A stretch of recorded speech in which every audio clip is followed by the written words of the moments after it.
Merry Xmas to all of you watching us this evening. We are so elated, glad to be back here this week for another series of editions of Prime on my media Prime. Good evening, televiewers, and welcome to today's edition, the 26th of December 2022, an edition dedicated to asking and answering the question as to whether opposition and ruling parties must necessarily be at loggerheads all the time. Must they always disagree with almost every subject? And we also are this evening going to be zooming in into what is happening in the Social Democratic Front, the Brouhaha between Honorable Jean-Michel Nintcheu and the chairman of the Social Democratic Front, Nigerian Fru Ndi. We know that last week Honorable Nintcheu called for the resignation of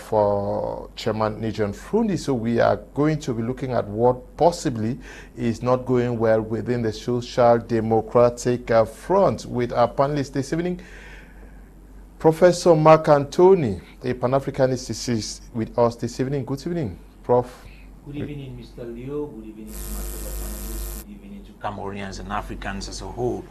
It is a pleasure to be here again. It has been a while without me actually being here. And so I think today, which is so-called Boxing Day after this Christmas, we are going to be discussing on these topics that you just heard Mr. Leo mention.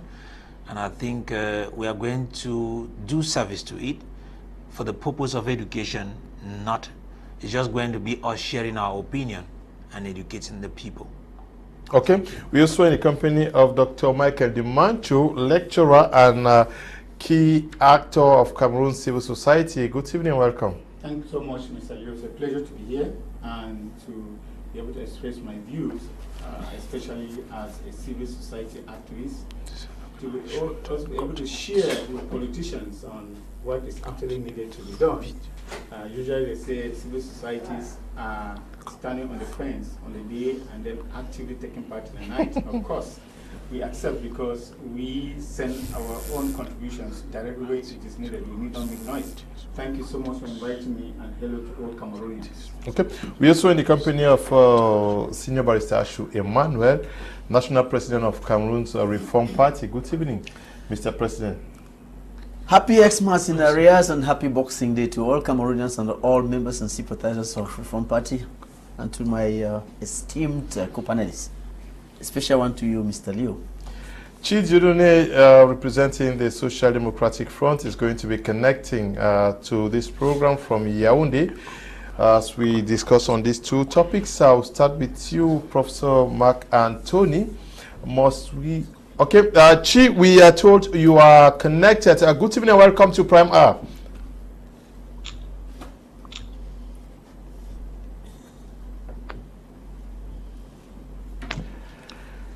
Hello, Chi Deudonne, good evening. We're glad to have you on Prime R this evening.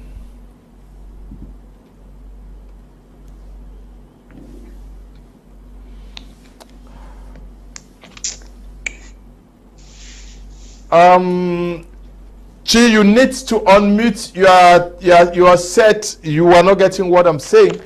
You will need to unmute it so that you can get sound from our end.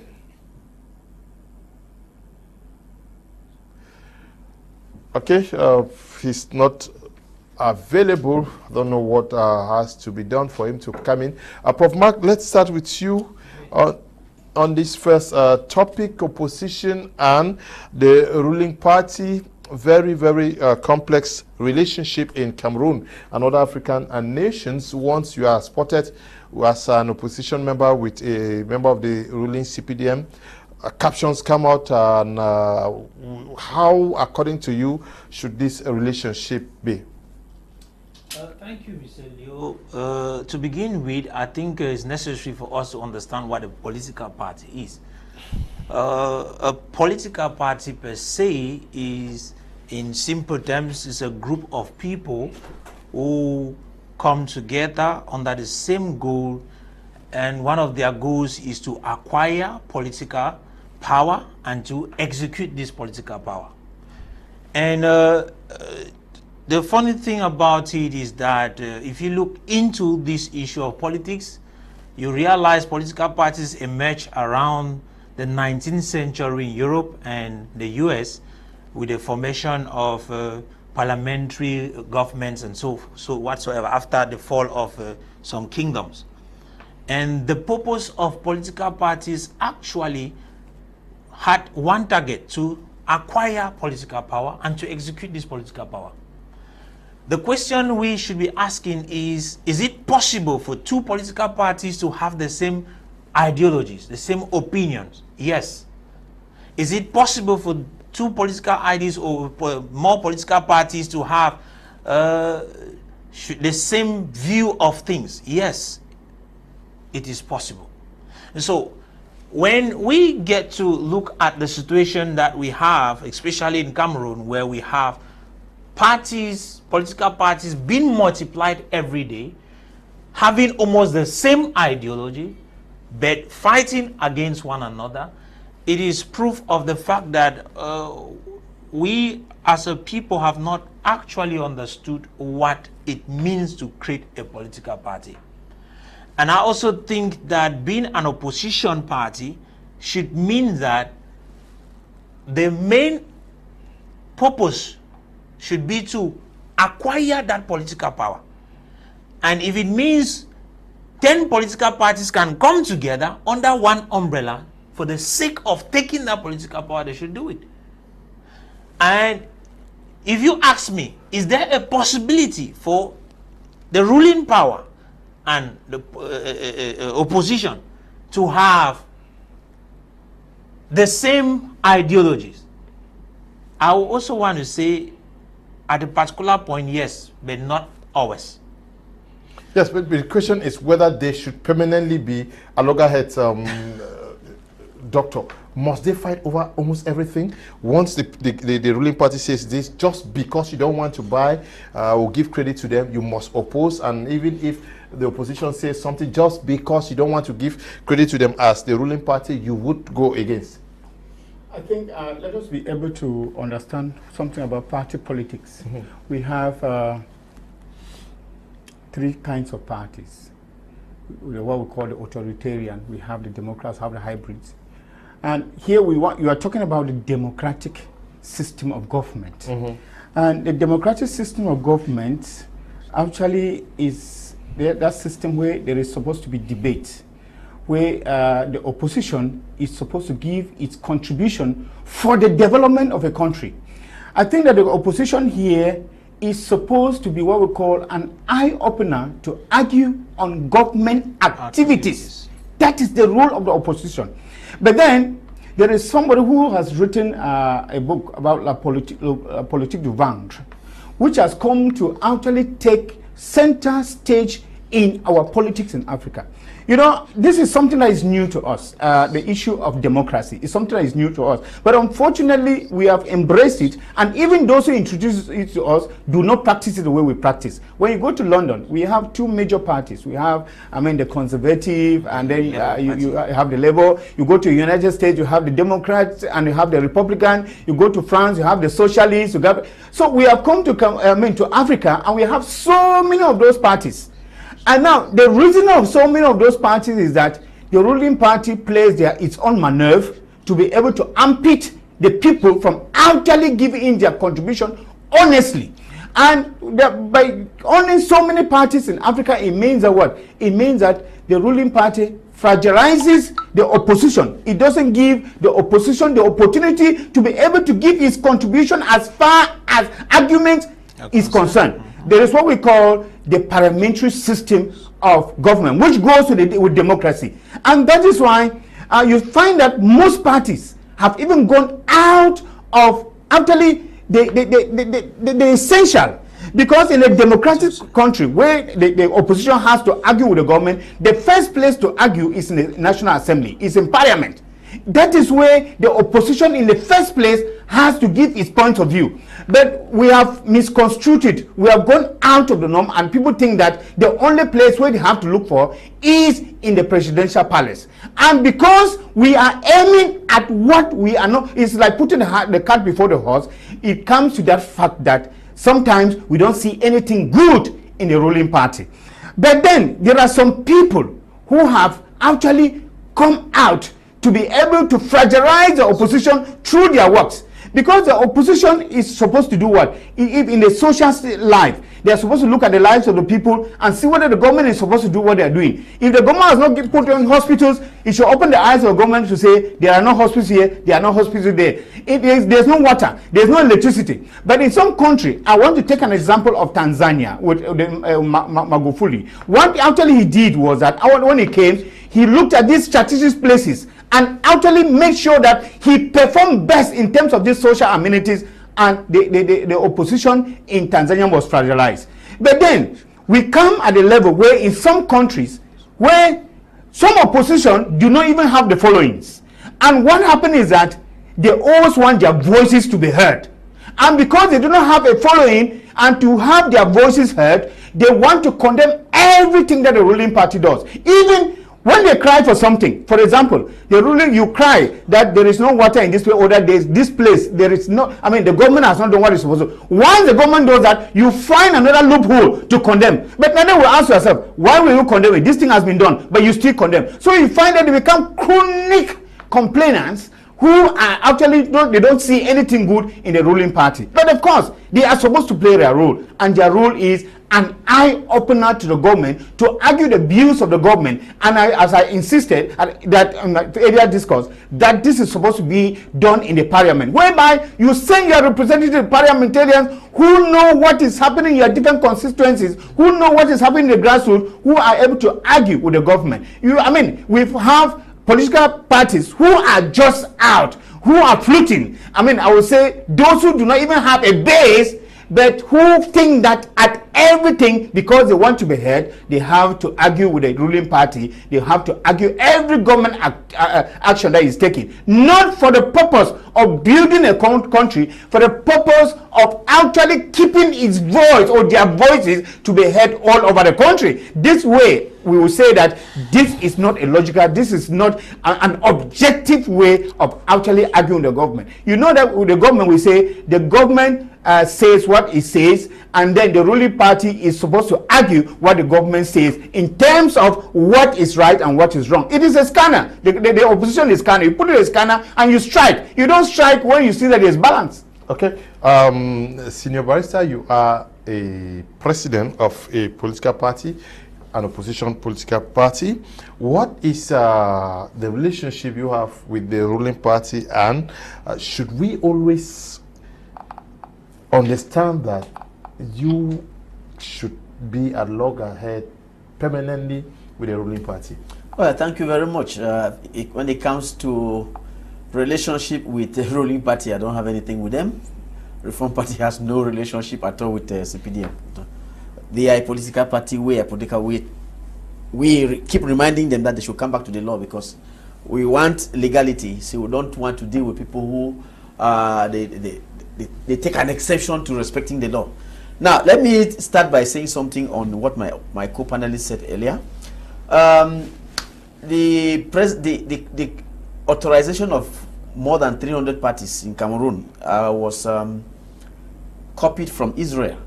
You see, the Cameroon Parliament copied this thing from Israel, and like what happened in Israel, you see, it is not because you're empowered that you think that you can always have your will. In Israel, we saw new parties winning elections. We saw in France too, President Macron, he came to power without a political party that was in parliament. So you see, this situation is something that has to be borne in mind.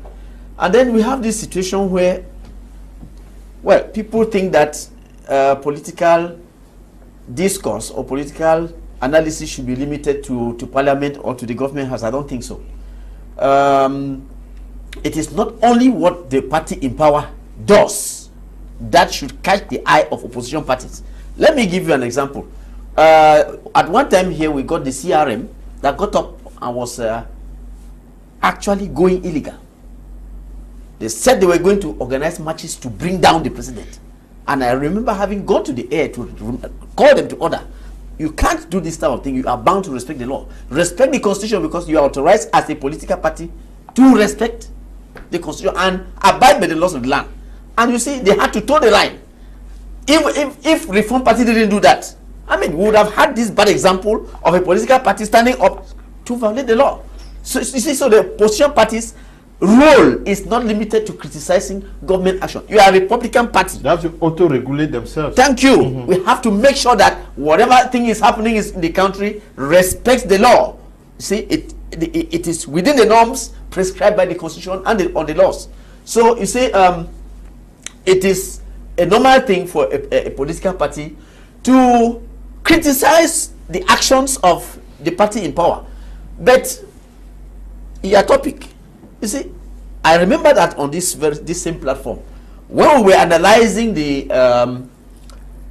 work of Mr. Biya's 40 years, yes, I said we can credit him for having given Cameroon the best football infrastructure. I remember during the Nations Cup, you said you actually appreciated. Yes, him for that, he has given us very good stadiums. He has given us a good good hospitals, reference hospital, whatever. You come to education. No, if they have done something good, clap for them. But when they have gone wrong, please, you don't spare them. You don't spare them when they go wrong. When they came up with this tax on mobile money transfers, I hit very hard on them. I mean, you don't tax somebody's pocket straight. And I analyzed and I said, no, this tax is equivalent to taxing somebody's pocket. You are going into somebody's pocket to go and take money. So you see, it is not only when the government does something that you can criticize, that you have to come up. But when you see that they have done something which is worth applauding, well, you can tell them that yes, you did well here. But open your eye and make sure that their actions should always be in the best interest of the people. Because if there is no people, you yourself, if you come to power, who will you rule over?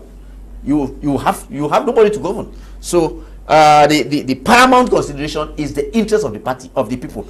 If the party in power is playing in such a way that the population, the people have their interests satisfied, then it's okay.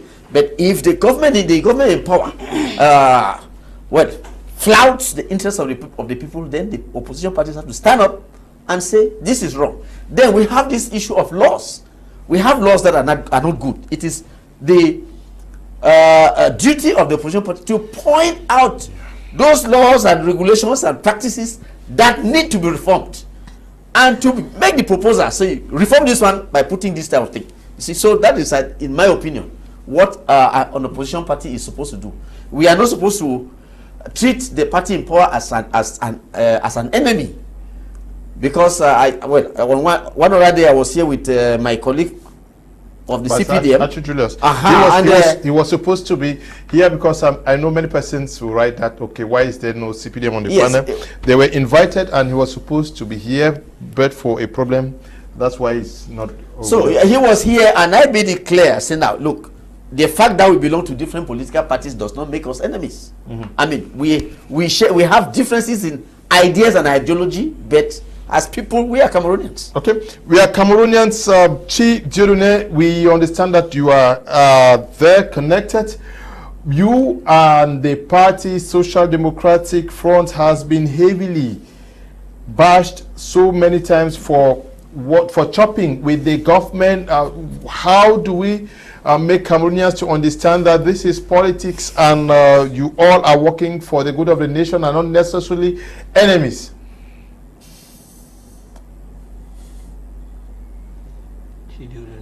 Becca answer that question. Hello, Chi. Jambe, TV. The Alliance at Jambe Watch. Hello, Chi Deudonne, are you there? Yes, Sam.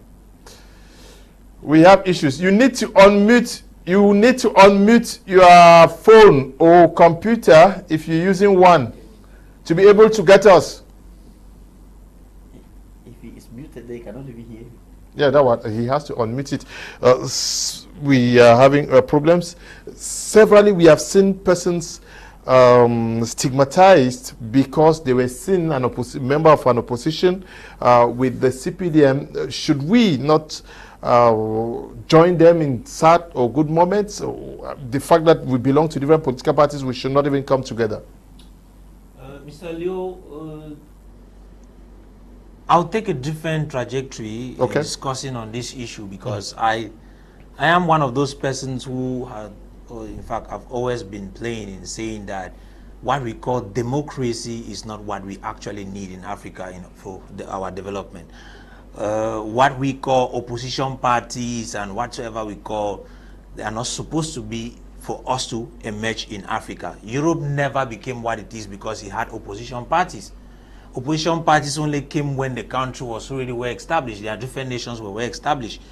In Africa today, before the nations were born, they were born with opposition. And what's an opposition? An opposition is one who is just totally against, which means he's an opposer. And if I have to use a religious slogan, I would say an opposition is the devil himself. So if we have to look at things clearly, we should come out. The word opposition simply means Satan, if I put it the way that I wanted to make it religiously. So I want us to understand that the growth of a nation does not depend on opposition parties. It is true that they say opposition parties should speak in order to put the government in place, in position. If we have patriots who think for the good of the people, you do not need an opposition in order to make a patriot become a patriot. And so we have a particular problem in that we have copied the wrong systems, and we are struggling to use these systems to develop our country, which is a problem. It is not a problem for me to see, might be a member of the political party, for example, SDF, dining with the CPDM. It has no problem. The question is, how is the state of the nation? That is where we are focused. If the state of the country is good, when you are dining, that's not a problem. If everything is, the construction projects that have been put in place are working, and money is not being swindled into personal pockets, embezzlement is not taking place, and corruption, then we should not have political parties working. But if we have these political parties and they do not have the capacity to even talk against what is happening, then they should not even exist. So Mr. Leo will come back to say, in my opinion, a country like Cameroon should not have more than 2-3 parties. But if we already have opposition parties at the rank of 300 and something, meaning that they are opposing themselves in the first place before talking about opposing the government, then we can't have a country in fact, we can't have a political opposition party that will have the strength to speak to the government and the government will listen. So if they actually have the intention to speak and the government listen so that we see progress, then let them unite. But that, I still come back to say, we do not even need a political party or opposition parties in order to progress. I will use the situation that happened in Ethiopia recently. It is true that some people will bring counter arguments on it. When the present prime minister came to power, before coming to power, in Ethiopia, there were different political parties based on the federal region where they come from, those parties come from. So each region had a political party. When this guy came up, Abiy Ahmed, he looked at the situation, he understood that it was creating division and retarding progress. And so he decided to create a party called the Prosperity Party, and uniting all these parties under the Prosperity Party. And what happened? There was progress, economic progress, accompanied with stability. But one of these parties from the northern section of Ethiopia refused to join. Which one was that? What we call the the Tigray party. This TPF party decided that they cannot join that party, and they stood as an opposition. And when it was time for election, when the prime minister said, okay, based on the crisis at hand, let's postpone the election, they went ahead to do their own election, then used it as an open door to stand against the government. And what happened? It created the instability that we are having. So it implies that if the Tigray party never came up as an opposition, then provoked the government, we will not be having the situation that we are having there right now in Ethiopia. So the progress and development that was taking place because of an opposition party has been retarded. And so I am simply saying this to bring us to the opinion that in Africa at the moment as we are talking, we do not need democracy as per se, the kind of democracy that we have that is coming from Europe. We do not need opposition parties who are just there for the sake of their stomachs. We need a people, patriots, who need to get to a place where they understand that the love of the nation is what can bring progress and development. If we all have patriots, you can oppose as a patriot. Opposing means that you can stand and speak against the situation. Yeah, your opposition should be genuine and not necessarily because you want to gain something. Okay, we are told that Deudonne has been unmuted. Good evening. We're glad to have you, Deudonne. Mr. Leo, good evening to you, your entire panel, to which I am wishing a happy Christmas and a prosperous New Year in advance. Yes, the question I will ask to you is the relationship you think should exist between opposition and the ruling party, and your reaction to the fact that severally your party has been indexed or accused of chopping with the ruling CPDM party. Is it a crime for persons of your party to be having relationships with members of the ruling party?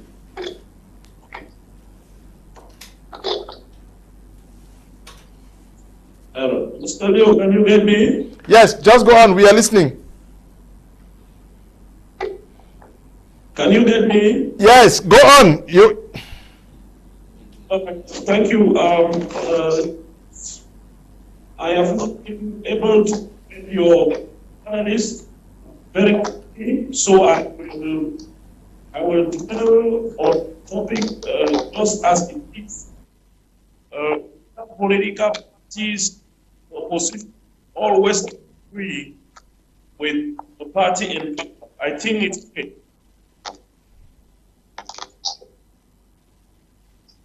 Yes, go on. Good. So I want to say that belonging to a political party, we are informed citizens, a country, and that there are certain aspects of our living that are very common, depend on whether we are a political party or not. Also, it is important to note that as political parties, these organizations also have a common meeting point. For example, there are issues on which the opposition and the power can agree. We know that at one point in time, Cameroon has been attacked by Boko Haram, and attacked all the nations together. The SDF, as a political party, is not there to oppose the system that is. We rather supported the war effort against Haram, and we raised a sum of 10 million and donated our war efforts.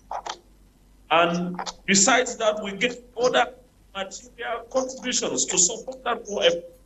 This is to say that when the country is attacked and our collective security, we will not be opposing order based on opposition and power. But yet, we can disagree on so many issues. There is, you call and parties opposition, and some parties, another party, a party. We can disagree on so many issues. For example, we in the SDF, we disagree but that we make our economy an extremely expensive economy. That our economy is extremely expensive when you import everything, sell at very high cost. And this has made life very expensive for the majority of Cambodians. We disagree on the mode of governance. We differentiate ourselves in what we call a federal system of government in opposition to what we are living right now, which is a hyper-centralized system. We disagree on issues like that. But there are issues on which we cannot also disagree. When the country is attacked, when we have a collective, like what we with Boko Haram, we are expected to stand together as respective party and defend the nation. So just to say the least, political parties, position of power, they must not disagree. But, you know, one thing in our political, Mr. Leo and Deudonne, viewers, is that there is a lot of political demagogy in the politics of Cameroon. Politics for political strategy, which is political demagogy to this. You see, most of recent in Cameroon, you know, you people are very clear that the fact that somebody who is of the opposition presidency is making a lot of news.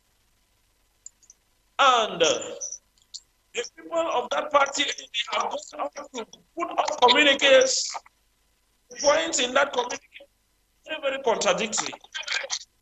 One begins to ask himself, if the presidency is an institution, but again you will ask yourself, these people that are justifying themselves in the communique, which the points are very contradictory, could it be that they have the notion of others that meeting President Prof or with somebody who is on the CPD simply means that you have cause for which you stand? I don't know.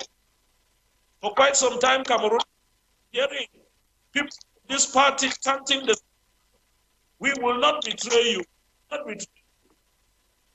Now, Cameroonian people will judge themselves. If they have been told that somebody who is in power, when you talk with somebody who is in power as an opposition, while you are in opposition, you have betrayed us. If they have been told that in the past by these very people, as Cameroonians themselves should understand that simply political demagogy. And such people, such demagogy, disqualify themselves to be able to fight for the common good. But, well, Cameroonians fight for themselves. Thank you very much. He's doing the sound is really not too good. We don't know what the problem is. Dr. Ndimancho, how do we get this culture? How do we get a culture where we understand that we may be in different camps as opposition party, but there are points where we should agree for the sake of national unity, like in the case where we are faced with a clear health hazard, like we saw in Ghana, where opposition parties came with the ruling party in Ghana when at the wake of COVID-19. There is a saying that men who are to live together peacefully must be able to argue peacefully. That is a very, very powerful statement by someone. That is to say that the opposition must know the interest of Cameroon. The opposition must know where it is an issue of security touching on all Cameroonians, because the primary goal too of the position is to preserve the citizens. It is not just about arguing with the government, it is also about thinking about the security of the population. Take for example, like the period of COVID-19. It is a period, like it was like a health hazard. It's a period where the opposition is supposed to join hands with the government to curb the situation, to arrest the situation. I don't think that it is in every moment that opposition has to oppose. Not at all. Except there are those chronic opposition leaders who think that in everything they must oppose. I think that there are some moments, there are some quiet moments, there are some solemn moments, there are some moments whereby we really have to be convivial. There are some moments where we have to come together to fight a threat against the national interest. I mean the national interest, whereby if you do not join the government, even your own lives, the lives of your family, the life of your electorate is in danger. And therefore, it is at moments like this, it's not just a moment to criticize. It is a moment, and that's why we need to have people like strategists in every position leader to be able to advise the opposition on what to do. Because not just and everything that you have to argue. There are some issues that you let go, and then afterwards you bring back in what we call debrief, and then you are able to say that the government didn't handle this well, it didn't handle this well, but at the end of it all, we are happy that we join hands and we are clear, and we clear this off. This is important, that not just in everything that we have to argue. I think that one of the things that has actually spoiled the opposition is the issue of getting into party politics without enough financial backing, enough assets to be able to live up to expectation. Most people think that you get into the position and then it is to politics is where you get money, or is where you get what we want. And that is why, there is what we call a step on the door technique, whereby sometimes you argue or you criticize something in order to take the lesser one. And that is why some people criticize the government, some opposition party criticize the government, but they do so in order to gain some favor from the government, because they know that the government is that which would like to actually close the mouth of everybody that argues against it, or actually lambasting. You want to close them out, and then he calls them. We have had people in this country, opposition, they call them the G-Vang and the G20 or the whatsoever. We have had, those are the people who were chronic. Those who criticize them more. Those are people we knew that they criticize in this country. But we are supposed at one moment they will see the seat, and it is not for nothing. You should begin to think that this is done out of some manuals. There are those who criticize in order to gain what they have to gain. And I believe in the fact that the opposition is like Oliver Twist.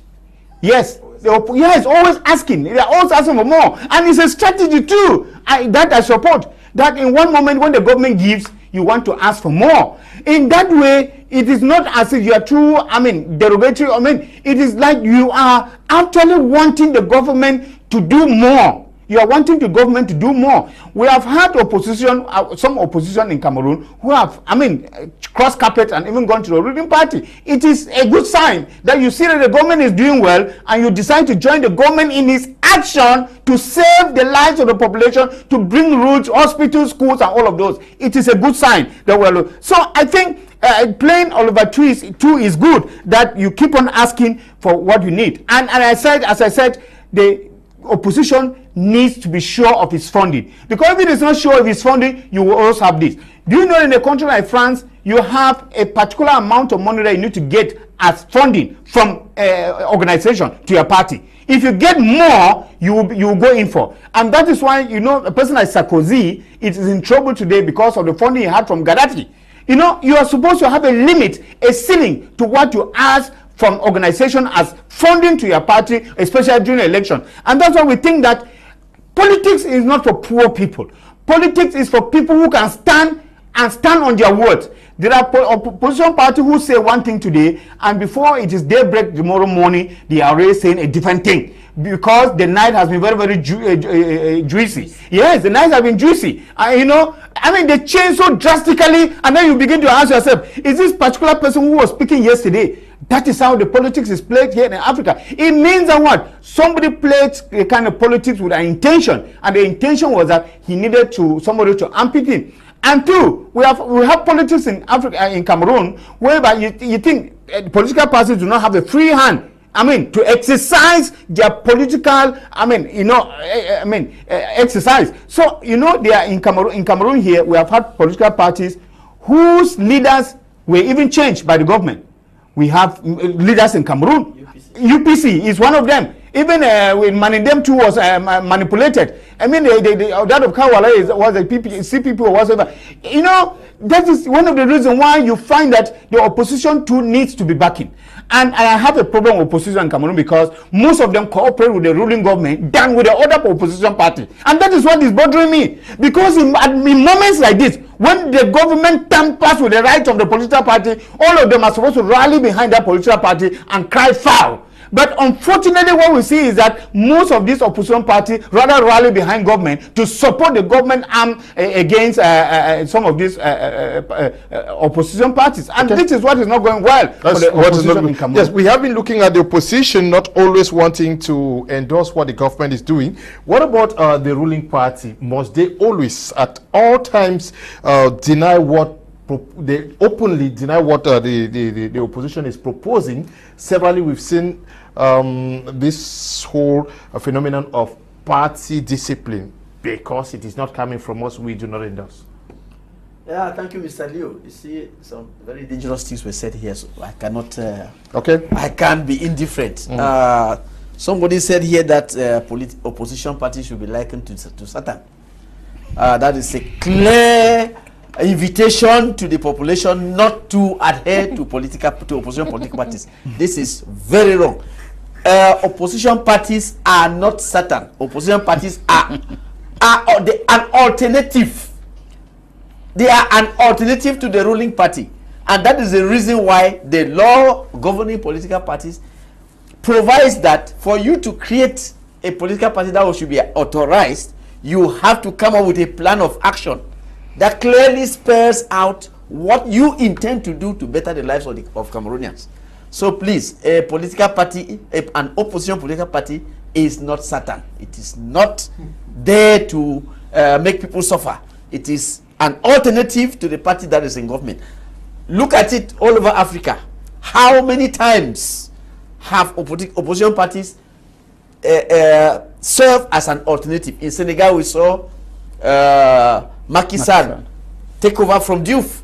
In Nigeria, it happens every day. I mean, in Ghana, I mean, you can't say these parties are Satan. No, they are an alternative to the ruling party. Now, another one said here that politics is not for poor people. No, please. How can you say that type of thing? Politics is not for poor people. It means that the poor people should stay in their homes and allow rich people to. Hey, Dangote has no political party. How they call it, Baba? Alaji Dampulo has no political party. He's a member of CPTM. So how can you say politics is for rich people? No. Every citizen is entitled to adhere to a political party political leadership of its choice. Please, politics is based on ideas.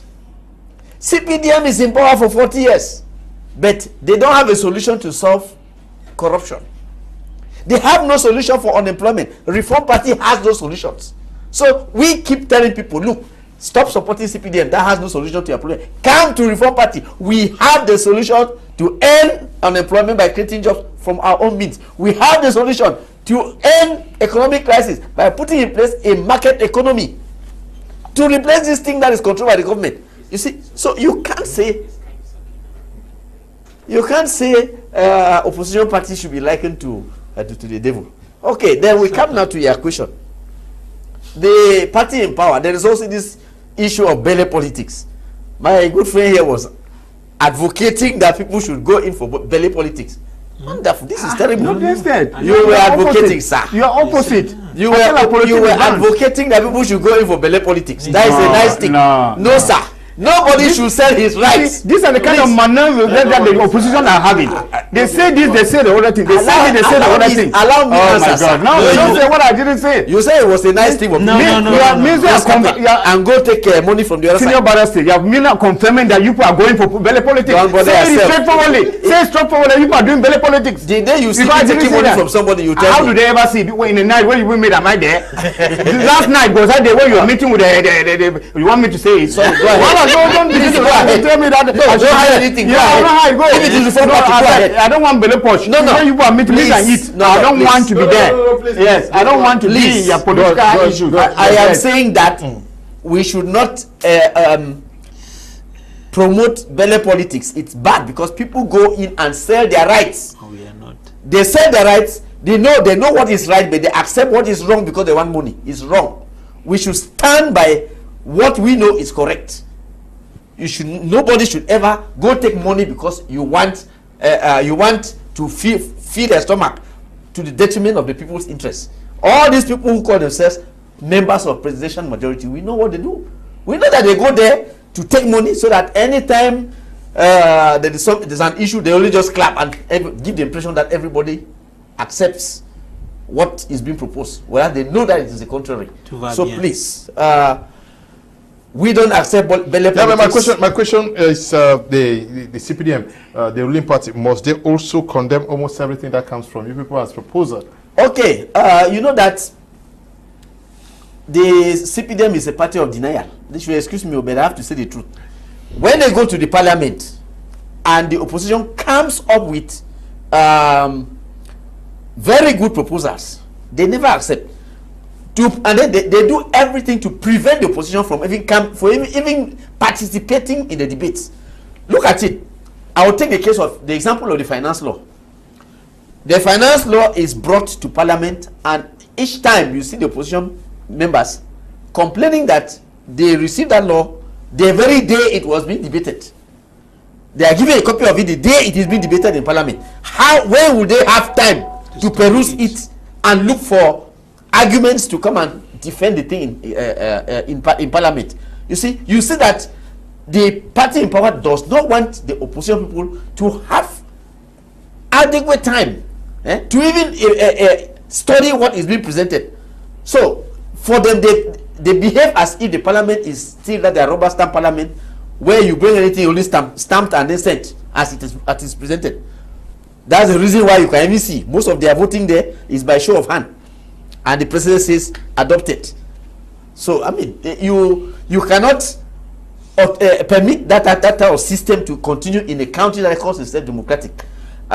You see, if reform parties in power, the first thing we are going to do in that parliament is to make sure that those their bylaws, they should all be reformed so that the parliamentarians should be people who are capable of actually defending the people's interests. They are there to see to it that good laws are made. And that is the reason why you come to this country, you see that we have beautiful laws, but when you go to the enforcement, nothing is enforced. It's as if the laws don't exist, because the laws are hastily passed, consultations are not carried out, and it's as if you want to make a law to serve somebody. Now, what you may have to need 30 million gendarmes behind every Cameroonian to make sure that those laws are enforced. Okay. Which is not something to be promoted. Okay, which is not something to be promoted. Prof. Mark Anthony, you maintain that the opposition should be limited to not more than 3 parties, and how should their working relationship look like with the ruling party? Mr. Leo, I'll come back to this point. A party should not exist for the sake of creating a party. The existence of a party should be for the purpose of the development, the progress of a country, the proper management of power in a country. And if a party is supposed to exist, or call it an opposition party, is supposed to exist, it should be because from every indication, these patriotic citizens have looked into what the ruling party at the moment is doing, and they have come up to say, okay, this we do not accept. I will still come back to say, parties should be born out of patriotism if there is need for a party, not because we just want to play politics. I will maintain that word where I said the word opposition simply means Satan from a religious viewpoint. I'll repeat it. I know. Okay, you're talking about God and Satan. Yes. Okay. The word opposition simply means an adversary. Okay. And from a religious viewpoint, an adversary is Satan. That's what I said, and I will still repeat it. Which means that the ruling party tomorrow could become Satan. Yes. Okay. As long as you are an adversary fighting against the progress, you are standing as a devil. So, most of what we call political parties in Cameroon, as I said, Mr. Leo, they are supposed to be limited to 3. But most of what we call political parties in Cameroon were created out of hunger. They were created out of hunger. That's why you hear somebody will dissolve or might be merge his political party with the ruling party with the intent because he wants to get a political position. And the moment the individual gets the political position, he starts hailing the same person he was the highest person speaking against. They do not criticize the government because they want progress. They criticize because they want to gain fame. They want to gain positions. Because they want to gain the financial capacity to handle their issues. You see, not calling names, there are some political parties that recently created what we call the G20 or what 20, and finally when the ruling party emerged as the winner of the 2018 election, some of these individuals were given positions in power. And because they were given positions in power, I listened to one of these individuals over, I think, social media, where they asked him a question if he can resign from position. He asked, is he mad? That's the reason. That's one of the proofs that most of these guys go to join political parties or create political parties for what they can get. He's not creating because he wanted the progress of the nation. And another one who rose up and said that the same person who was speaking against the highest has become a god. In fact, he said that on national TV. The same person. The same person. And those are some of the things that make us to ask questions at times. Are these individuals true to themselves? Do they go in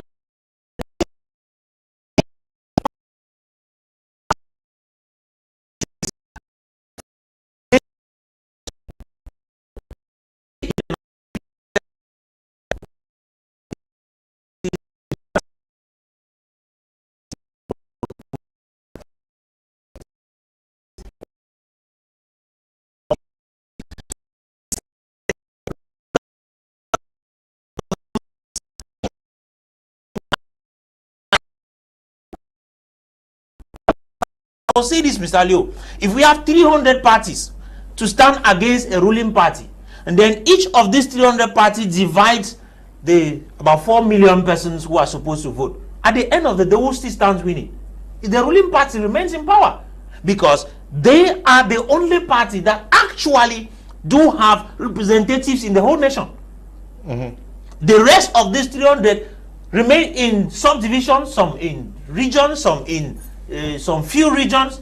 That is all. And at the end of the day, they claim that they are going in for, they are not opposition. Okay. And so, Mr. Leo, I will be categorical. If there's a possibility, let opposition parties be dissolved in Cameroon, and we create something that can give us the capacity to build our nation from a patriotic viewpoint, not from political parties. Dr. Michael Ndimancho, I'm coming back. I'll be coming to you shortly to start the second topic. But let Dr. land with this first topic. Doctor, the opposition parties, each person is very keen on knowing what the other is doing with the government to lambast and not necessarily working together to see how to oust the party in power. Yes, because they have no project. The opposition parties in Cameroon have no project. They have no project. Developmental project do not have. In the social way, they don't have. Health-wise, they don't have. I mean, educational-wise, they don't have. No, they are dead out. Not all of them. No, of course. Let me tell you, the majority of them, they are dead out of political season. You don't see them. You see them only, they start to make noise only when elections are coming here. And that is why they are completely dead. They are killed before they even go in. And let me first of all correct what I said. I said first that opposition should not be poor. And it's true. Look at the profile of opposition leaders that, I mean, barrister enumerated in Africa. Go into the profile. You see that they are not poor people who came into politics. There are people who are, first of all, worthy, who came to politics to give and not to take. First of all, the recent example is the young guy, even George Weah, here in Liberia. If you look at what he spent to get into politics, with helicopters all over the country, where even the ruling party cannot go, then you understand that the opposition leaders, I talked about the leaders and not the electorate. The leaders need to be rich. They need to have money. They don't need to go to politics because they want to eat. They should go to politics because they want to give. They should not be like pastors in these churches who are well-to-do when they are Christians, are miserable, and they are mandiam, and all of those. The opposition power, I insist, should be people who are well-to-do. I also said, secondly, about La Politique du Vent. La Politique du Vent is a book titled by written by Jean-François Bayard. And he titles the book L'État en Afrique, La Politique du Vent. And what is he saying? He says that most African leaders, opposition parties, most politicians in Africa get into politics without any developmental project in their minds. And they get into politics because they know that that is the fastest way to get rich. You find a politician who is actually walking on foot, and tomorrow you already see he's riding in the car. He doesn't do any business. What he does is lobbying with the ruling party, lobbying for the party to give him money so that he should close his mouth. And that is why parties are formed every day. Parties are formed like churches, and as he insists, they are formed like churches. They are formed because they want the government to be able to give them what they have not worked for. They want the government to close their mouth so that they should not go to TV stations and argue and lambast the government. That is what is happening, and we condemn that. They need to have projects. What do they do out of political season? Yes, we know that there is a time frame for campaign, but campaign does not just mean active. There is a passive campaign whereby you have to do things for your electorate to do. Where is your base? Where is your office? And how are you working out of season? Do you have to wait for 5 years for parliamentary election to be able to go out with a megaphone and start shouting and saying we need to vote the CPP or the APP or the Reform Party or whatever? Do you need to do that? People need to see you do. They don't need to hear you say it. And that is what is happening. There is Senghor, Sédar Senghor, Leopold, who was voted into the French parliament, not because they saw him, but because they heard about him. People heard about him and he was voted in the French parliament. People need to hear you more than what they say. Out of season, what do you do? In terms of development, economic development, what do you do to empower the people? It is not just about talking. Here today we are talking about criticizing. I would like to also talk about doing in order to challenge the ruling party. It is easy to talk. It is easy to come on TV station and criticize the government. But then there's one way to criticize, which is actually concrete. It's about doing something for the government to see that this party has done something for a particular circumscription, for a particular village, for a particular subdivision, for a particular division. Why not a region? For the government to say, I mean, this party is impulsive. And you know, that is a formal way of campaign. I mean, it is not just enough to say the government has not built schools.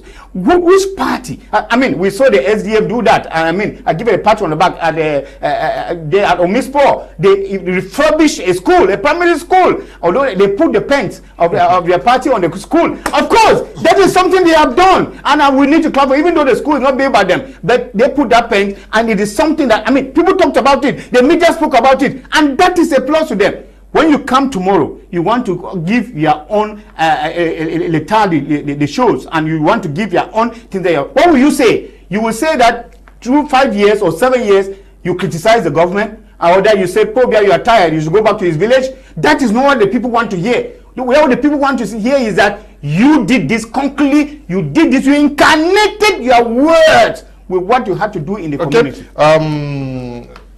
Senior Vice says not just accord with what of course, you shouldn't have to, because he's following the same soup in what I'm saying. You see, is what I'm hearing is very dangerous, because this is, if we have to follow what I'm hearing, it looks like our society has to belong to the rich and the poor have no place. Because if you say that it is rich people who should be party presidents, I don't know which type of community you want to create, because if rich people, excuse me, if rich people have to be party presidents, then they will be, you are creating dictators, because if somebody takes his money and puts in the party, there is no way you who are not given a dime will come and stand and oppose him. You cannot oppose him. You are creating dictatorship from the party level. And when this man takes power, will you be able to control him? I know that's terrible. You say, look, I've been sitting quiet and just listening. Before you talk about the running of a political party, please enter one and see how it's run. No, truly. Enter one and see how it's run. You cannot be a social activist and then you want to enter and talk about something you don't even know. You don't know what is happening inside. You want to be a master of it. No, that's not correct. A political party cannot belong to a rich man. It is something that belongs to the entire society. I say. You cannot say that it is the rich people who should be there. Thing. Please. Even the poor people, when the population reads the plan of action, if they buy your ideas, if they buy the ideas of the political party, it is the population that will chip in money that the party will use. It is not Senior Barrister Ashu who will take his personal money to go financing reform party projects. No, sir. That is done by the militants of the party, the militants and sympathizers. So don't confuse a political party with the personal property of the leader. Those things are not confusable. Because if you want to make, if I were to be owner of reform party, do you know what that means, sir? Hey, it's terrible. No, you are creating dictatorship. Because if somebody uses his money to run the party, no person will oppose him. Nobody. So it is a collective effort. When you have the party and it is moving, the party has its means of financing. Okay, the party has a means of financing. We move straight to the second topic. Deudonne, we are going to be talking about what is happening in the Social Democratic Front. Honorable Nintcheu called for the resignation of your party chairman, Nintcheu, Fru Ndi. What is actually happening within the party? Is it the battle for succession? Deudonne.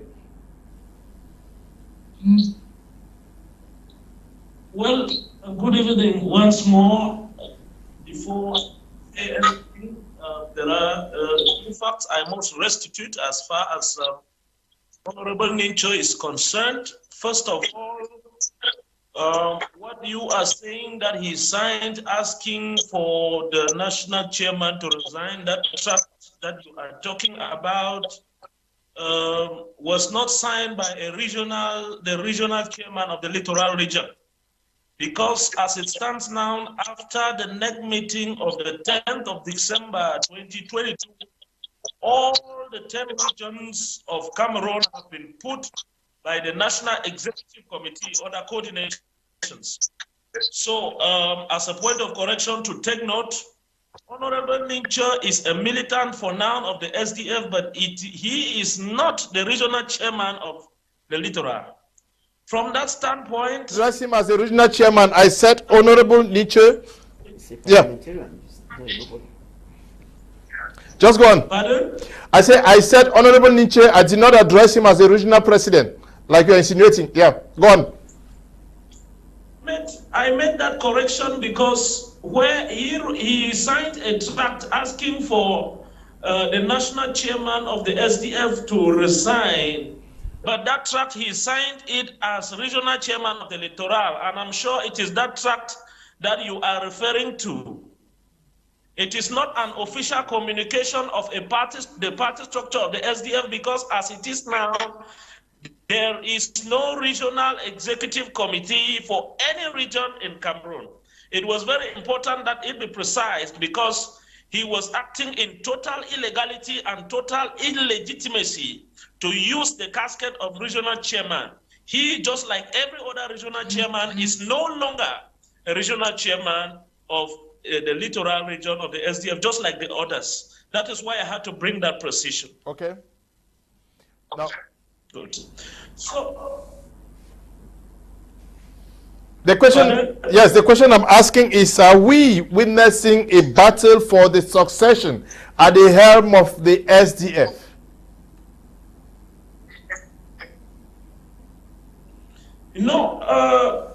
Mr. Leo, and to our televiewers, the SDF is a democratic school. Much has been said. Battling for succession is not a bad thing, but you must battle within the limits of the constitution of the party, and of course, respecting its institutions.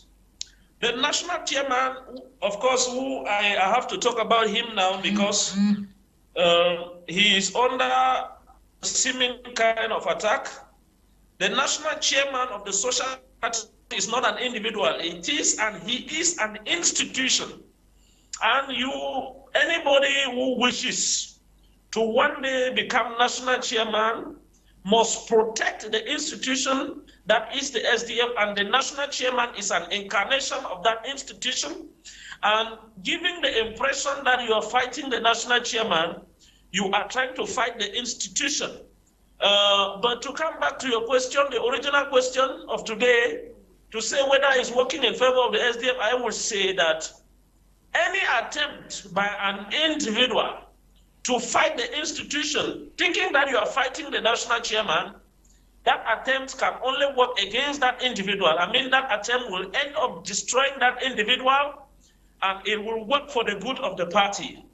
I mean every word of what I say, because the SDF has faced worse times in the past.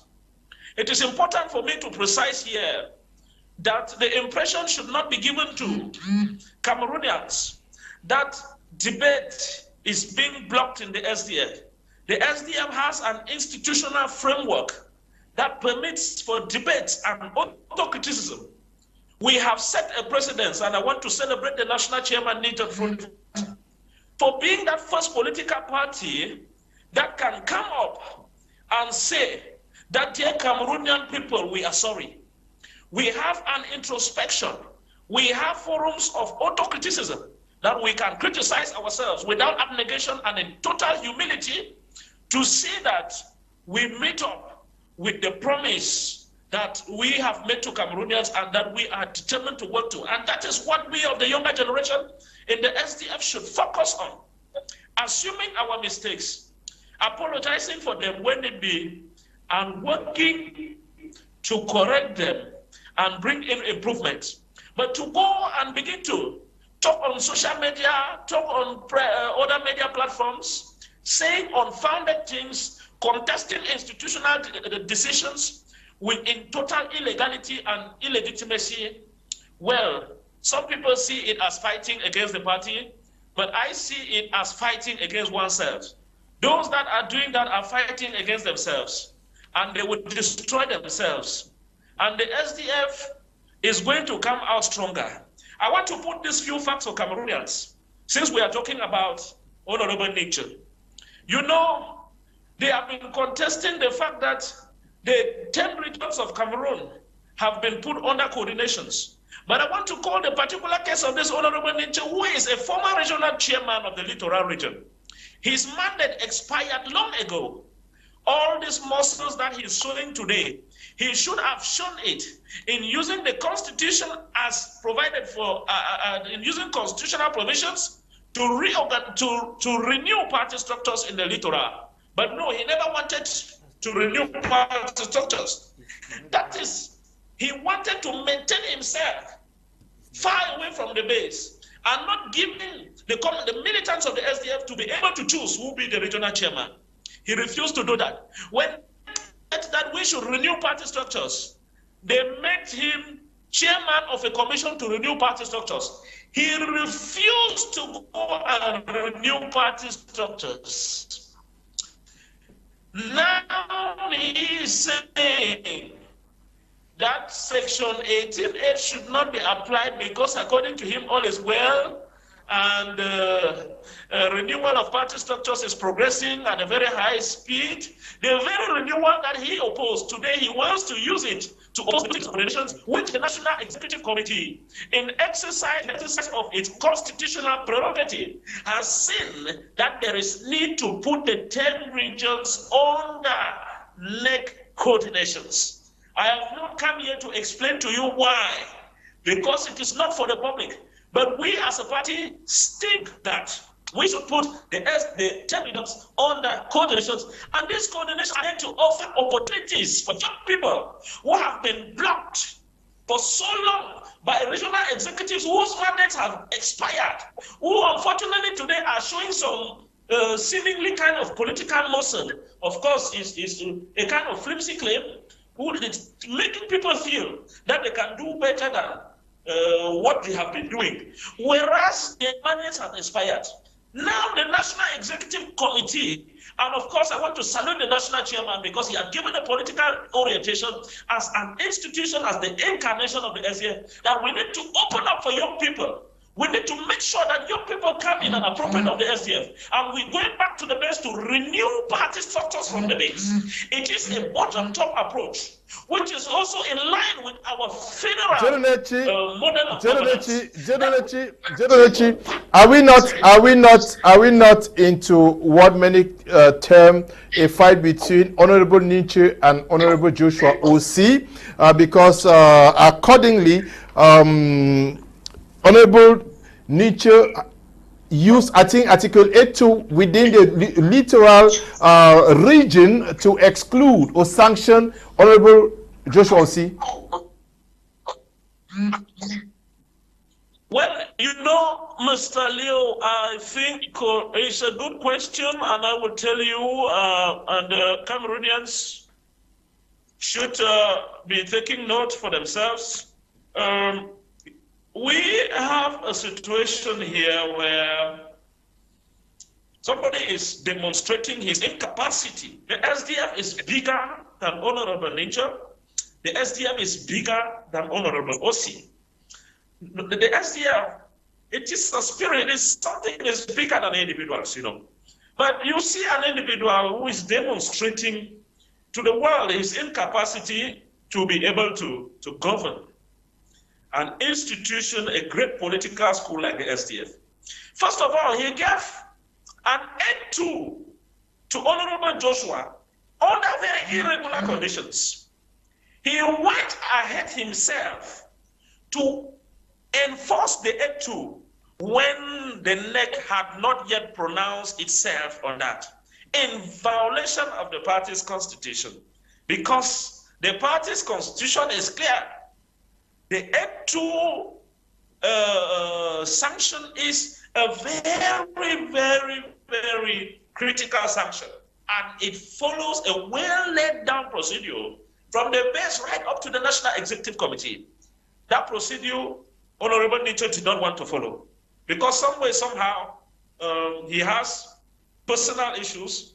I don't want to talk about them because he's giving the impression that he has his personal issues with Honorable Joshua, but that should never cause anybody, no matter what he has with Honorable Joshua, I don't know, should never cause him think that he wants to compromise or want to attempt to destroy the SDF because of his differences with Honorable Joshua. Okay. Unfortunately, it will not work. Like I have said, anybody who is doing any attempt to destroy the SDF or even to destroy the national chairman. The national chairman is an institution, he's an institution. And past experiences have proven it, that any attempt to destroy that institution, any attempt to destroy the SDF, people who do it destroy themselves. Okay, thank you. And if at all, the case with Honorable Nintcheu is unfortunate, the end is already known, and the SDF is going to come out stronger. We are coming back to you, Prof. Mark Anthony. We are talking about a problem that is within the Social Democratic Front. This call for the resignation of the chairman of the party by Honorable Nintcheu. Many persons are asking, why now? Mr. Liu, I think it's last year, or was it this same year, where we actually got some rumor that the chairman made indications that he will soon be stepping out of. Yes. He'll be stepping down. Stepping down. Mm-hmm. And I think that actually called for positioning. And if you see what is happening right now, I think it is a fight towards that particular position. Mm-hmm. And I just listened to Deudonne actually talk, and talking against a high-ranking member of the political party, SDF, because I think when we want to talk, we should know that he is at the moment a parliamentarian, an MP, an MP from Douala, representing the SDF, which implies that the person who just spoke was actually speaking against the party, using the individual that he was talking against. So I have a problem with that, because as a political party, you shouldn't be fighting yourself. It is but normal that Nintcheu can ask that, for the sake of freedom of expression as well as liberty in the party, you have the right to ask, let him resign. He has been there for close to 30 and above years. And so, can't he resign? That might be a demand from an individual. Yes, if I heard recently that the national, the regional executive was actually dissolved and placed under NEC coordinators. Yes, and if he signed as the national, so the regional coordinator or regional president, then there's a problem with that signatory. But that also does not mean that we can't wash our dirty linens in the public.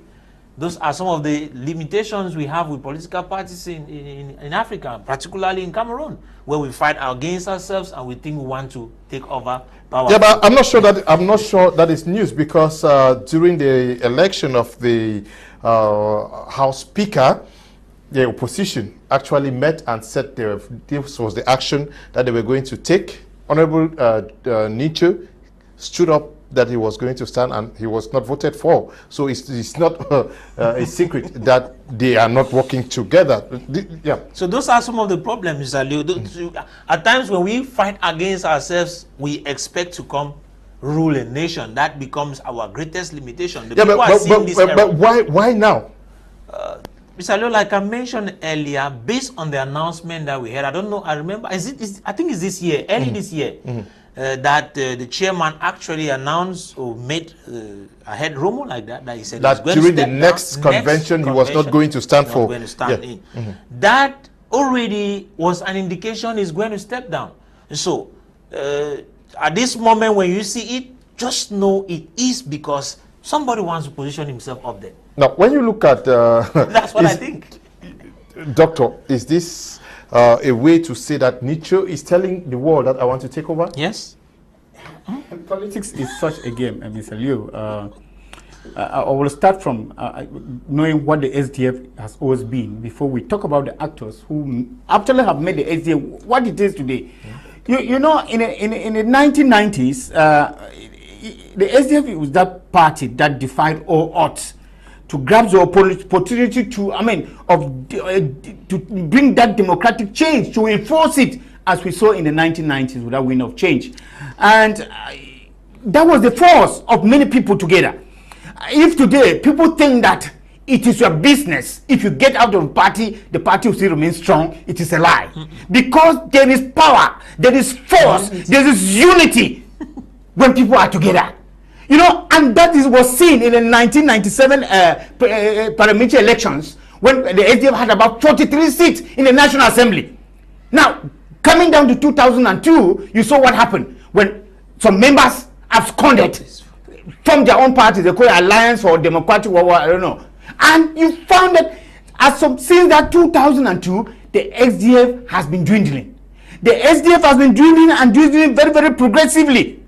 And that is why during the 31-year anniversary of the SDF last year, I want to quote Fru Ndi during that celebration, when he said, I call on everybody to get back to their roles as true vanguards of a democratic, free, prosperous, and just Cameroon. That meant a lot. That statement alone meant a lot. Fru Ndi has realized that the party has gone down the drain. Yes, and there are many reasons. There are many factors that have contributed to the party going down the drain, and Nintcheu is not left out of those factors. First, you should know, he himself is aware of the fact that he has been there for so long, and when you are there for so long, there is something which is bound to be wrong. People already know your loopholes. Joshua has become so used to Nintcheu. Nintcheu has become so used to Nintcheu. They are mingling about in issues, and they are so free to talk and to tell Nintcheu, you have to sit down. We have even heard about even the communication secretary, a car was seized from him by a party official in the name of well, I don't want to call him. But then these are things that have put the SDF down the drain, which we must not neglect. Coupled with the fact that I want to quote the International Crisis Group in 2007 that referred to Fru Ndi as subversive, because they say Fru Ndi is dictatorial. And it's not only the International Crisis Group. We also have, some international organizations which have condemned Fru Ndi for sitting tall, just sitting there, and inactive. I want to say he's inactive. Now, I usually say that there is no successful person without a successor. If Nintcheu is living today, this is somebody I adored. You know, SDF was built on what we call the power to the people. Power to the people and equal opportunities. When the SDF in the early 2090s come to Douala and he stands there just by that aura, the power to the people and equal opportunities, everybody was touched. And today, and where are they? No, of course, I know. And of course today, are we sure that Nintcheu has left a successor?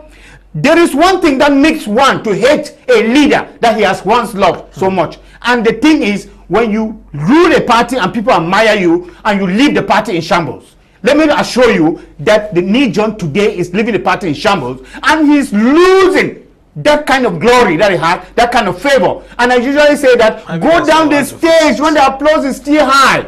He has announced, as Prof said, that he's going down next year. It is true, he did announce, but it is beyond already his power to control the party, because for most part he's out of the country. Okay. He's out of the country and ruling the party from there, and anybody thinks that he can come in and slide off his pound of flesh and get away with it. Okay. But let us say that nobody should be minimized. If people are leaving the party, if Nintcheu leaves the party today, the party has gone down. If Joshua still leaves the party today, don't tell me that the party will be the same. So there is no issue of saying that whether the older people go up, and I heard this statement we said in the previous discussion, that the leader is an institution. That statement is fooling us. The leader is supposed to be an institution when the leader is positive. When it becomes negative, when the leader is failing the party and he himself not respecting the party laws, he ceases to become an institution, and he needs to actually make an introspection. Okay, he needs to make an introspection. What is this fight? Is it a fight between Joshua O.C. and Honorable Nintcheu for the party leadership that we are witnessing today? Mr. Leo, I always feel very uncomfortable when it comes to talking about SDF, because it's my brainchild. I'm a founding father, and I don't like what I'm seeing. I don't like what I'm seeing. You see, I have to thank my brother here, Dr. Ndimancho, for all what he said, which to me really looks very pertinent. Now, let us be very careful here, because in 2018, before the presidential election, Nintcheu handed the party over to Joshua O.C. He said he had health problems and allowed O.C.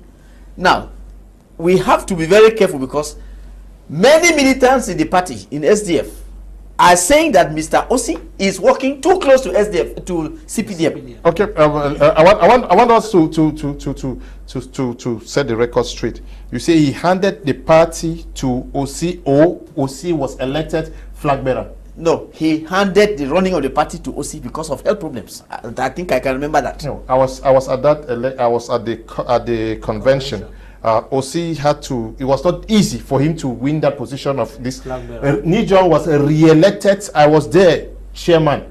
Osi was elected flag bearer to run as candidate of the Social Democratic Front. He was re-elected vice president of the party. I was there in Bomena.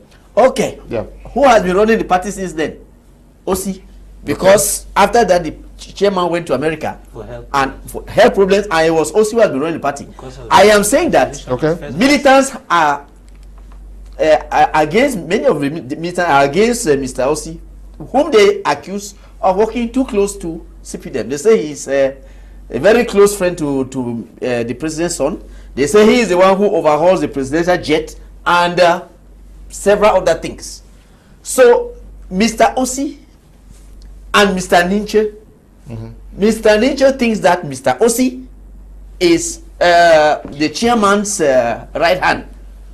And as Mr. Ndimancho says, they have not been able to pilot the party ship. And the party is going down. So Mr. Nintcheu thinks that he can revamp this party. He thinks he can revamp the party. So that is the reason why Mr. Nintcheu is trying to stand up to say, Mr. Chairman, health-wise you cannot hold. Politically wise, you don't have that support nationwide anymore. Why don't you resign so that we organize things now for fresh blood to come in and salvage the party? What I heard from this militant in, I don't know, Yaoundé way, is very, very alarming, because a democratic party, you in a democratic party say that a person who has the right, because every militant, I am national president of the Reform Party, any person can stand up and say, Mr. President, I'm asking for your resignation if he has good reason. It is a right. I will not blame Mr. Nintcheu for asking the chairman to resign. It's his right. So you don't put him as if you are putting him on the guillotine because he has dared to ask the chairman to resign. You say he will destroy himself. Why? Why should he destroy himself? He's exercising his democratic right as a militant. And it is not just a militant. This is a parliamentarian. It's somebody of substance, a man who has a lot of grassroots support. You say he's destroying himself? No, sir. That is not democracy. Mr. Nintcheu has every right to ask whosoever in that party to resign. Unfortunately for the chairman, it has fallen that it is the chairman who is his target. Say, chairman, please, in the interest of the party, resign. Let us come up with a new executive that can run this thing. I think Mr. Nintcheu has a point here. Because if this man from Yaoundé confirms that all the 10 regions have been placed under NEC coordinators, there is a problem. There is a problem, please. No, there is a problem. If NEC has to run the party directly, there is a problem. So I think they should think better, instead of trying to intimidate, to put Mr. Nintcheu on a guillotine and say that they will cut it because he wants to destroy SDF. No, sir. Nintcheu, from what I'm seeing, this gentleman doesn't want to destroy SDF. He even looks like a credible alternative. He looks like a credible alternative because many people follow Nintcheu. If Nintcheu were president of SDF, do you think SDF will stand up? I want to say that since the advent of CRM, many people from the Western region have left SDF. So if SDF is not seeing it and doesn't think that it is necessary to take somebody from that very region and put there so that he can pull back the base that is lost, then they are not thinking right. They should try to follow Mr. Nintcheu and bring back their base. Otherwise, are you not promoting? They are going to give us. Are you not promoting tribal politics? No, sorry. I say they should bring back the lost base. That's not tribal. Look, in SDF, Bafang was a very strong base. Bafusam was a strong base. I mean places that I personally, when I was there, I went there and campaigned and brought all those areas under SDF control. So if they lose those areas, who do you think will be behind SDF? You just be some spotted individuals left, right, and center. So I think that it is a nice thing for this party to rethink their strategy. I saw in one of their publications, one of my sons, Met Payere, said. Met Payere was supposed to be here. He wrote to me this evening that he's caught in traffic. Yes. Yes, he said they were going to have a rebirth.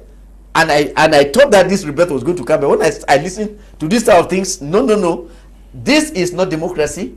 You cannot threaten somebody because he has asked for the resignation of your chairman. You cannot threaten him with self-destruction. Greetings, Mr. Kum. Panelists, we have just one party in country, that is CPDM.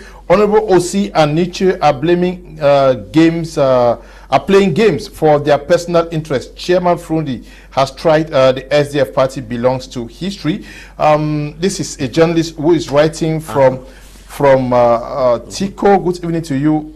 Okay, those giving lessons to the Social Democratic Front, how organized are their parties? Okay, good evening, Mr. Leo, to all the panelists. This house is on fire. I'm enjoying it. This is writing from Kumba. Now, I want you to react to what the colleague is writing from Tico.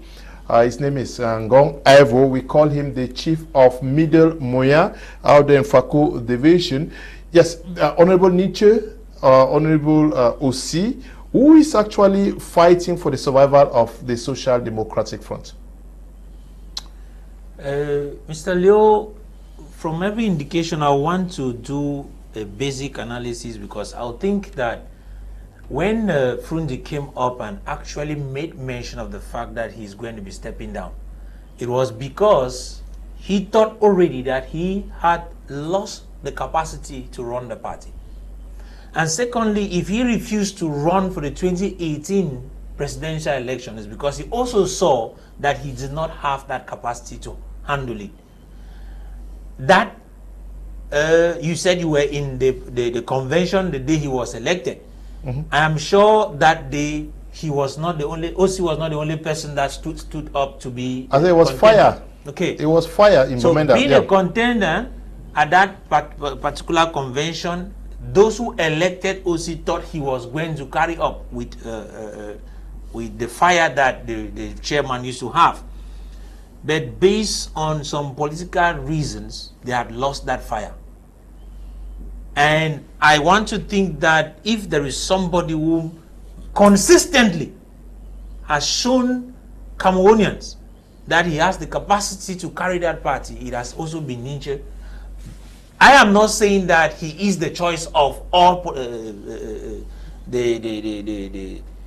should I say party lovers of SDF.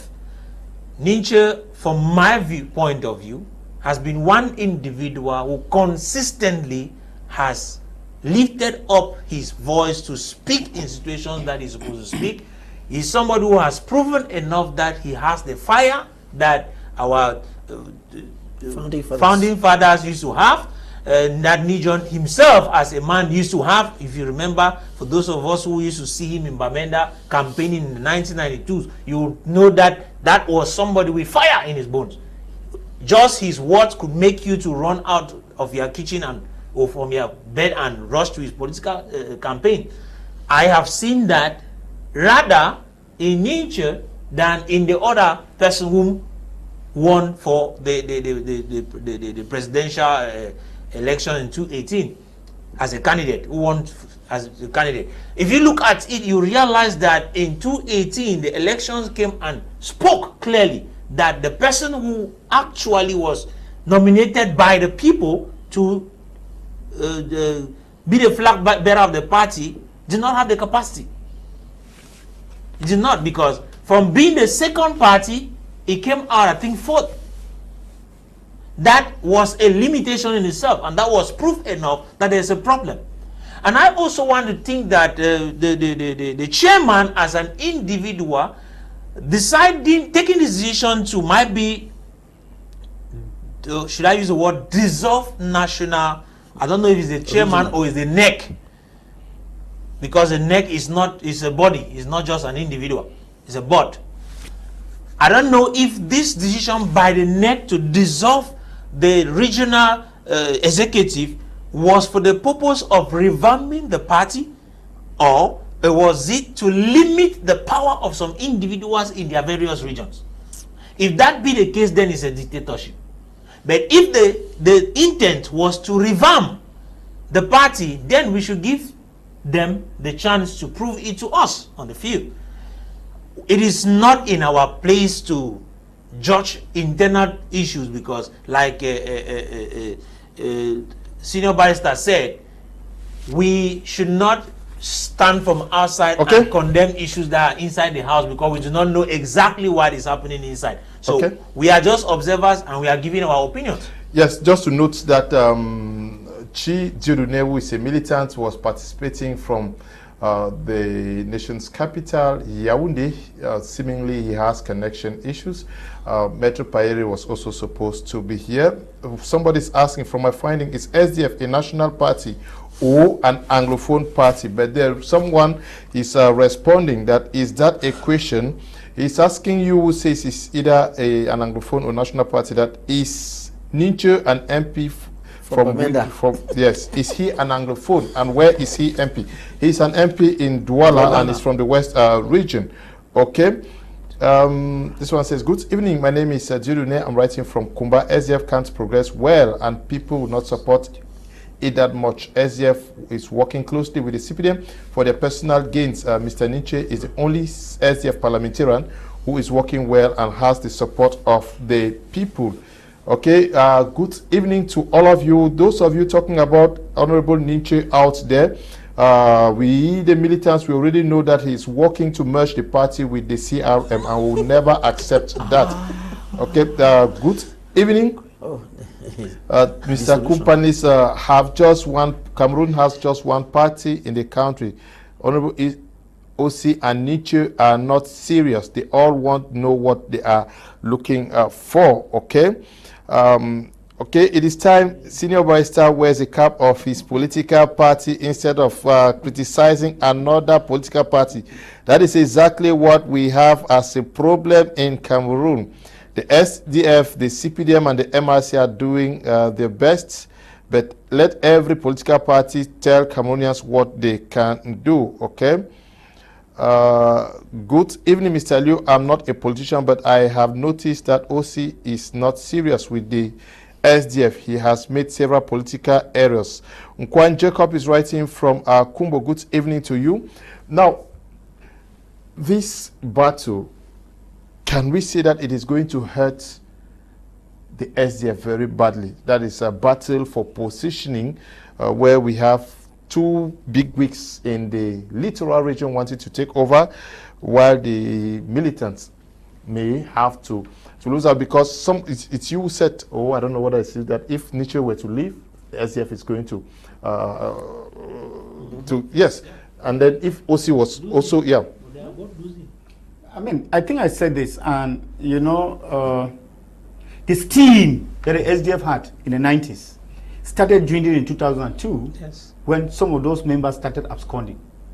I mean, that is when we knew that the SDF would never be the same again. And that is when we know that, and you started knowing that SDF would never have the number of parliamentarians that they had in 1997. Including Senior Barrister Ashu, of course, who worked very hard for the SDF. And you know, if he had to go for arrears, they will pay him a lot of money, because they wasted his time for nothing. Anyway, he learned, and that's why he's doing well in the Reform Party. And that's why he's able to give lessons. That is fine. So I don't know why he is the one to pay the SDF. But I'm saying that the SDF need to be very, very careful, because no member should be minimized. True. No member at this particular point in time. It is as if the SDF is drowning, and I mean, just hanging on, even on a snake, it's just hanging on it, and people trying to defend. There should be objectivity now, and then let Nintcheu be Mr. Nintcheu be careful, because those who he thinks are favoring him and defending him, even on things that are not constitutional in the SDF, he should be very, very careful. And I still say it. This wretched man of Bamenda has done a lot for the SDF. He has stood tall for the SDF. And we will be surprised that tomorrow, I mean, during the next presidential election, that the SDF should go from the third party now, from maybe from the fourth. Can you imagine? From the fourth party, maybe they will go to the 20th. It is very, very possible. And they should address this issue now. It should not be about personal gains. I mean, and that's what I said about, that if you are a politician, you should have to first of all put the members first. You put the party first. Now, when a party leader makes a mistake and you say a party leader is an institution. And therefore you don't have to condemn, and do you see now where we are? I mean, you are creating that kind of fear. You know, there is a phobia that you are creating the people who are now afraid because they think that the 8.2 will fall on them. Yeah, you know, and we can see that to be what we call pawns that are put around, so that when you do that, they come. And that is what happened. That many people in the FGL left because they started all these things, and there were people going behind to tell and I know that most of those decisions were single-handedly, I mean, forced on the people by the party chairman. And today, the party is down. And let us arrest that party. And I mean us. I mean, those observers should be able to say exactly, if the party militants are afraid to say because they want to lose what they have, we should say it, and say it maybe to the president, the chairman of the party. Let it be able to have. You know, one of the things that started losing that credibility for the CPD, SDF is when in Bamenda, when I mean that historic handshake, and people started suspecting. I think that it was a time for the party chairman to be able to stand tall and tell the people, politics not be fight. Politics now understanding. But then from there he has given reason for people to think that politics is actually understanding. I mean, I think these party militants who are arguing for the SDF, I mean, I respect Mr. Deudonne Chief very much, but I think it's a youth, and he needs to speak the truth because he has said it's the bottom top kind of organization. I think that bottom top, the SDF should change because of aspiration of the youth in that party, because of the zeal, the zest that the youth have in that party, and he is one of those youth. And I think that you should be able to speak out. If Nintcheu is wrong, hit their head, I mean, and say he's a youth. If Mr. Osi is wrong, hit it and say on the table. None of them is indispensable for the party, and therefore they have to follow the rules as they are and don't use Article 8.2 to frighten them.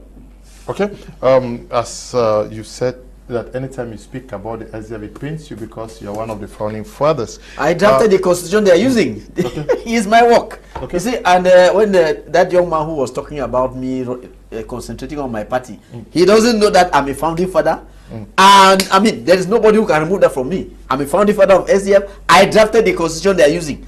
And if SDF were to go down the drain, part of me has gone down the drain. So I think that I heard something, one of the comments that was made there by the observers. I heard that and I was really appalled because the man said Nintcheu wants to take SDF and join with CRM. That's very frightful because they should go back to their constitution and see the chairman alone cannot sign an alliance. The neck. It has to be done by the neck. It has to be confirmed by the neck. So they should stop floating rumors. If Nintcheu is president, he cannot carry SDF and join with CRM if the neck does not agree. So they should look at their constitution well and stop frightening people for nothing. Mr. Ndimancho said it here. If you look at the two who are fighting, there is one who has the fire and the other whose fire is out of steam.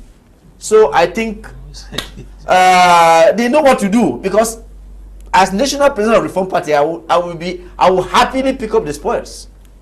Okay, you benefit from. I will pick up the spoils happily. Okay, good evening, Mr. Leo. All the panelists, the SDF needs a rebirth with an absolute new leadership. Nijon is of the past, and let a fresh blood take over the party. Valentine Nja is writing from DOP. Mr. Leo, good evening to you and the panel. The SDF is the only political party that has brought change to this country, and no individual can drag this structure. We all know the number of militants that have left this party. The only problem this party is facing is the bad electoral code of this nation, else they will have been in power. That's not true. The SDF remains the major opposition party. The problem is the negative energy of detractors. OC and Nintcheu should go. The younger generation shall take over. Mohammed is writing from Bamenda. Good evening to all of you. It is laughable when Anglophones go on TV and talk about the score of the SDF when they know what is happening in the southwest and northwest regions. They are charlatans. Good evening to all of you. I'll take one. Good evening, Mr. Leo, and to all your panelists. SDF needs to be more democratic. If they are more democratic, the problem between Nintcheu and Fru Ndi would have not occurred.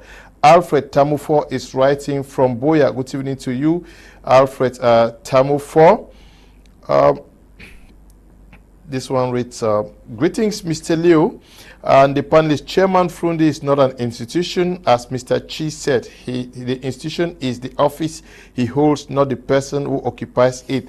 Thanks, Dr. Wesley Angoni, writing from the United States of America.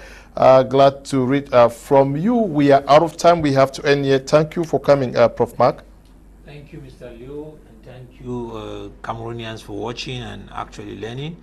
We shared our opinions, and we believe that we did our best in order to be able to drive towards in fact, we drive the ideas that we had in our mind towards the success of our various parties that are existing in this country. And we hope that they join, they come together, unite, form a strong opposition party indeed that is patriotic and willing to see the progress of our nation. It should not be for politicians. Okay, it should not be for politicians. Doctor, thank you for coming. Thanks so much, Mr. Leo. And we think that these political parties, of course, they have a good intention to be able to build our country. And we really pray that our country is, on sand. And if we are not careful, it may sink if they don't stand tall. And we pray that these political parties should be honest to themselves and be honest to Cameroonians, and that we are at a decisive moment whereby they really have to put in their best in terms of honesty, in terms of fighting for the people to see that we bring meaningful change in Cameroon. Senior Barrister, we're glad you were part of this edition. Thank you, Mr. Leo. 2023 might be an election year. I'm calling on Cameroonians to register massively come 1st January. Go and register massively so that when elections come, please, all your votes inside the Reform Party. We don't, might be an election year. Okay, thank you, Senior Barrister. We also want to thank Deudonne, who represented the Social Democratic Front on this edition of the program. Thank you to you, Desmond and Eli, and to you, Tabi Tambe Brian, for supervising the work we do out there. Stay blessed. Bye-bye.